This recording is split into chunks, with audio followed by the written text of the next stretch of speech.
Olá, seja bem-vindo. Meu nome é Camila Maleronca e vou falar para vocês sobre o instrumento urbanístico Operação Urbana.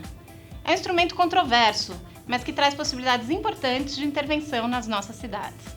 Para isso, precisa ser bem compreendido.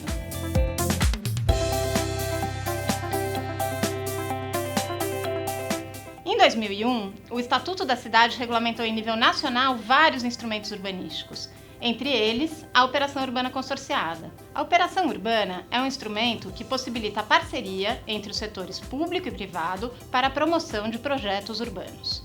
Em outras palavras, é um instrumento para intervenção em porções do território urbano, que traz consigo sua forma de financiamento. Ao propor parâmetros urbanísticos específicos para determinada área, uma operação urbana deve prever também a contrapartida a ser exigida de proprietários e empreendedores que se beneficiarão da transformação. Como aconteceu também com outros instrumentos, experiências de implementação de operações urbanas antecederam a regulamentação nacional. Entre essas experiências, merecem destaque as operações urbanas paulistanas, cuja redação, inclusive, foi referência para a lei nacional. Se as operações urbanas da cidade de São Paulo foram precursoras, elas também nos oferecem lições sobre como utilizar o instrumento. Aqui, vamos organizar os argumentos sobre como utilizar a operação urbana consorciada em torno de 3 pontos. 1. Projeto urbano ou flexibilização de norma, justificativa ou motivação. Afinal, o que define uma operação urbana? 2. Instrumento de financiamento. Se não entender, não há o que aplicar. E terceiro ponto, planejamento e projeto. Referências são úteis, já cópias.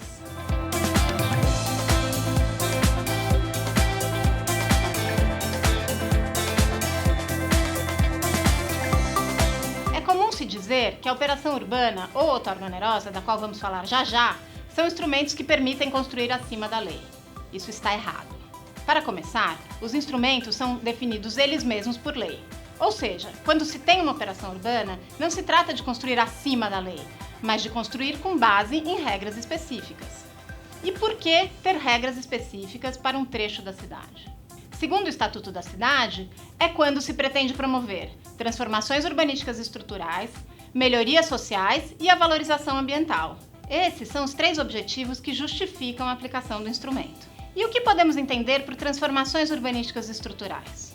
Um projeto, por exemplo, que oriente a conversão de uso de uma área industrial que já perdeu sua função, ou a ocupação organizada de uma nova frente urbana. Já um projeto de melhoria social pode incluir a provisão de equipamentos públicos ou a urbanização de favelas. E a implementação de um parque ou a renaturalização de um curso d'água tem por trás o objetivo de valorização ambiental. Esses exemplos simples deixam claro que o que motiva uma operação urbana é uma intenção de transformação do território. Intenção essa que deverá ser viabilizada por meio de uma lei específica. A flexibilização da norma por si não é um atributo de viabilidade de uma operação urbana.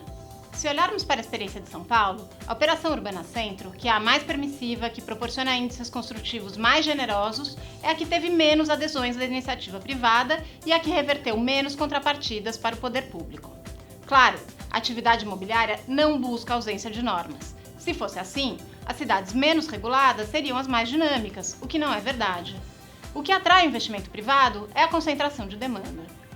As operações urbanas podem sim contribuir para direcionar essa demanda para uma determinada área, mas dificilmente criam demanda.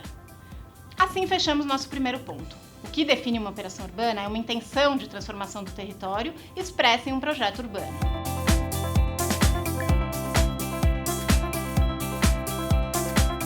As operações urbanas em São Paulo utilizaram a comercialização de potencial construtivo adicional como meio preferencial de financiamento. Foi da seguinte forma: nas áreas nas quais se pretendia adensar, definiram 2 índices.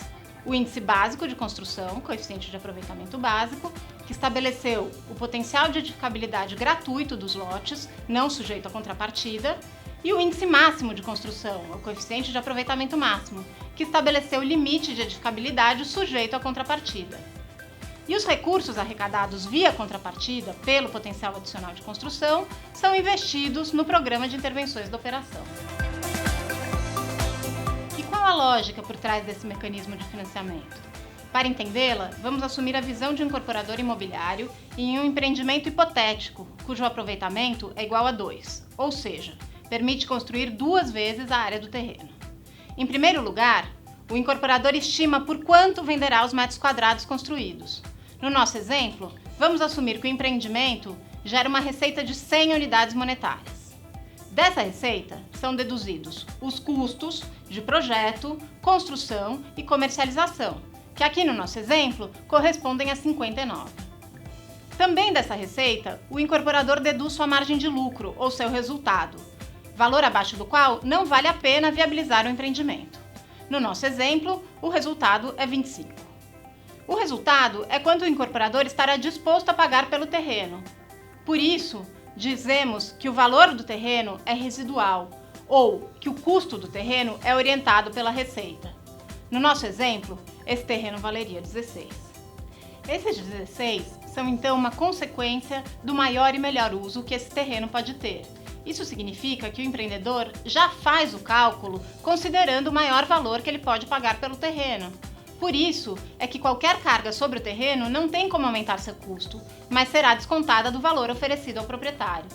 E se o parâmetro de aproveitamento do nosso terreno dobra e vira 4, o que acontece com as contas do empreendimento? A receita dobra, vira 200, porque é o dobro de metros quadrados vendidos. Os custos, desconsiderando economias de escala, também dobrariam na mesma proporção. Afinal, a obra consumirá mais material, haverá mais unidades à venda, etc. Assim como os custos, o resultado dobra em valor e se mantém como proporção, segue correspondendo a 25% da receita. Já o terreno, que é exatamente o mesmo de antes, apenas com a mudança de índice, dobra de valor. É aí que entram os instrumentos de captura de valor. O valor criado pela norma é o valor passível de contrapartida. O conceito por trás desse mecanismo é o chamado solo criado.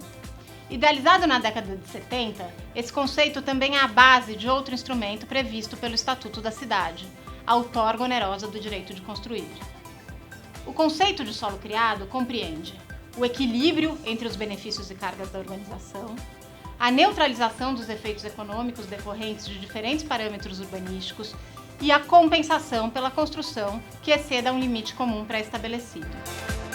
Herdeira direta do conceito de solo criado, a outorga onerosa prevê a introdução do coeficiente de aproveitamento básico, índice comum a todos os terrenos urbanos.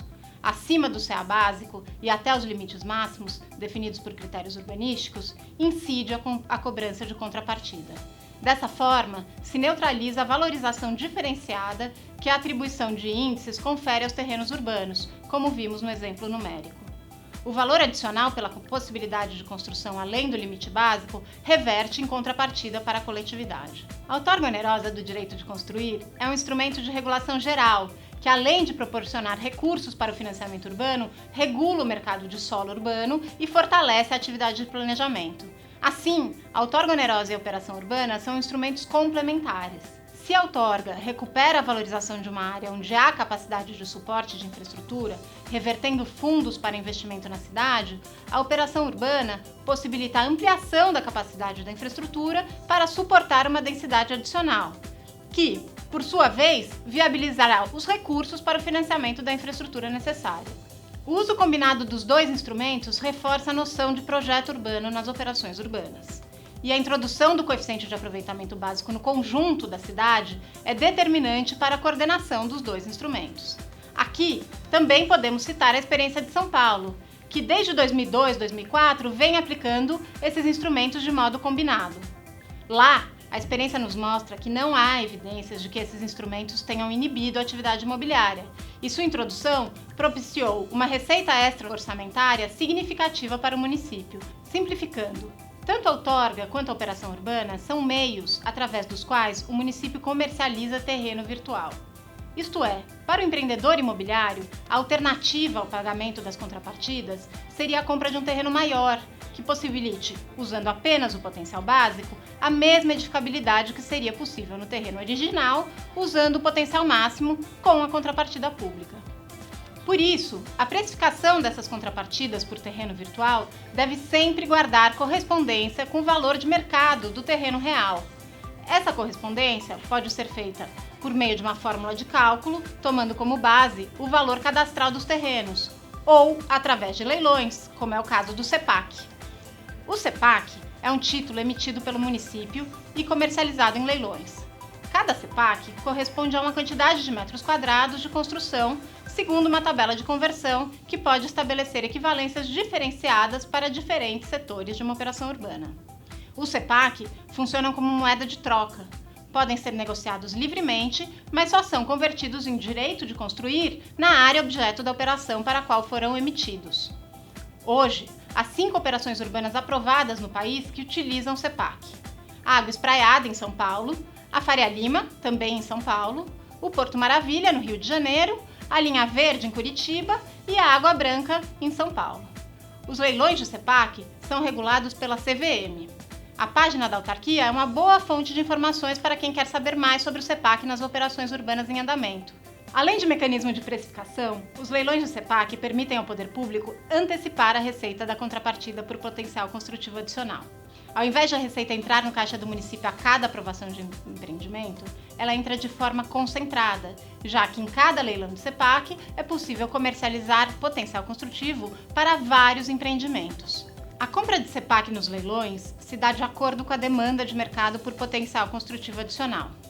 Em geral, no início de uma operação urbana, essa demanda é pequena e os primeiros leilões arrecadam relativamente pouco.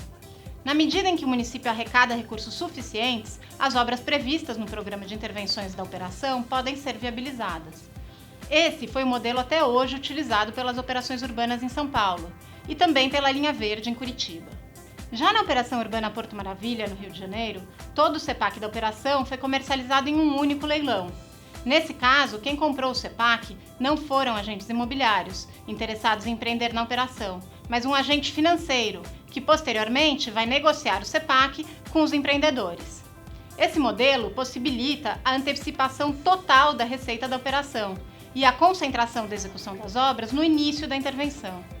Mas também significa que parte da valorização mobilizada pela operação não ficará com a prefeitura, mas com o agente financeiro detentor do CEPAC. Ou seja, neste modelo, o município acaba abrindo mão da gestão da valorização da terra durante a implementação da operação urbana. É preciso deixar claro que, ao optar por um modelo ou outro de colocação do CEPAC no mercado, o município faz uma aposta de longo prazo, já que o horizonte de uma operação urbana é algo entre 15 e 20 anos. Entender no que se está apostando e de onde vem o recurso para o financiamento da operação urbana é tão importante para o planejamento de uma operação quanto a intenção de transformação do território que vimos no primeiro ponto. Afinal, sem entender, não há o que aplicar.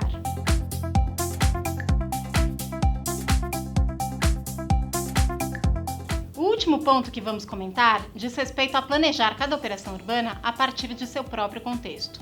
Para isso, pode ser útil recuperar algumas ideias que talvez tenham ficado soltas ao longo da nossa conversa. Partimos de um projeto urbano. Se esse projeto urbano comporta adensamento, ele pode ser financiado por terreno virtual, como já vimos aqui. O terreno virtual toma a forma de CEPAC, que funciona como uma moeda de troca. A venda de CEPAC gera recursos para viabilizar as intervenções previstas no tal projeto. Aí, o ciclo se fecha. Temos um projeto e um meio para viabilizá-lo. Temos. E quem compra o CEPAC? Que valor tem essa moeda de troca? Bom, a gente viu que tem o valor do tal terreno virtual, que se calcula pelo método residual. Mas lembra que também falamos que as operações urbanas não criam demanda? Quando muito, elas induzem o deslocamento ou a concentração da atividade imobiliária em uma determinada área. Então, para que uma operação urbana se viabilize nesses termos, é preciso haver demanda por produtos imobiliários na cidade. Qualquer produto imobiliário? Não. Edifícios que utilizem o aproveitamento intensivo dos terrenos. Por exemplo, uma cidade com muita área de expansão, terrenos vazios, etc., dificilmente vai conseguir viabilizar uma operação urbana.